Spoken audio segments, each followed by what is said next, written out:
Hello IT family, good afternoon అండి. ఈరోజు నేను బ్లౌజ్ హ్యాండ్స్కి కట్ వర్క్ వచ్చేలాగా మనం ఏ విధంగా దాన్ని స్కాలప్ వేసుకోవాలో నేను చూపించబోతున్నాను. సింపుల్గా చూసేయండి. ఓన్లీ హ్యాండ్ మాత్రమే స్టిచ్చింగ్ చూపిస్తున్నాను.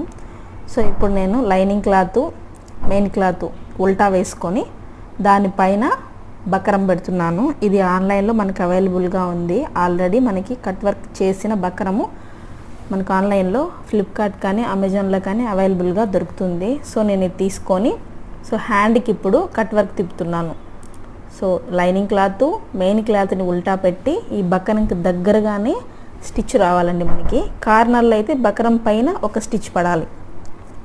ఈ విధంగా స్టిచ్ చేసుకుంటూ మొత్తం కూడా బకరం కానుకొని స్టిచ్చింగ్ రావాలి. బకరం పైన రాకూడదు. కార్నర్కి వచ్చే లోపల బకరం పైన ఒక స్టిచ్ పడితే సరిపోతుంది. కంప్లీట్ స్టిచ్ చేసిన తర్వాత నేను బ్లౌజ్కి కొంచెం బకరం పెద్దదిగా ఉంటే దాన్ని ఒక 1 ఇంచ్ వరకు కట్ చేసేసాను.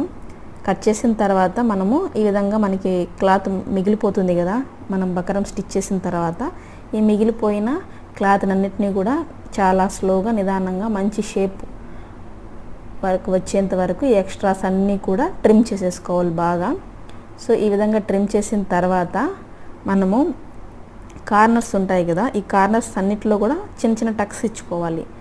ఈ టక్స్ కూడా చాలా జాగ్రత్తగా ఇవ్వాలి. సో మన మెయిన్ క్లాత్, లైనింగ్ క్లాత్, బకరము మిడిల్లో కట్ అయిపోతుంది. సో టక్స్ కూడా చాలా చిన్న చిన్నవి ఇచ్చేసుకొని ఇప్పుడు మనం ఒరిజినల్ సైడ్ తిప్పేసుకోవాలి.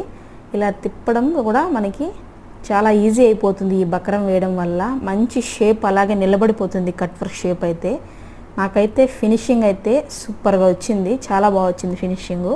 సో మనకి రెడీమేడ్ బకరం అయితే చాలా బాగా యూజ్ అవుతుంది. మనము ఈ రెడీమేడ్ బకరాన్ని లాంగ్ ఫ్రాక్ కానీ కుర్తీస్కి కానీ మనము బాగా యూజ్ చేయొచ్చండి. అంతేనండి ఈ వీడియో నచ్చితే లైక్ చేయండి, షేర్ చేయండి, సబ్స్క్రైబ్ చేయడం మాత్రం మర్చిపోవద్దండి. ఈ బకరం వల్ల మనకి చాలా యూజెస్ ఉన్నాయండి. చూడండి ఎంత బాగా షేప్ వచ్చేసిందో, చాలా బాగుంది లుక్.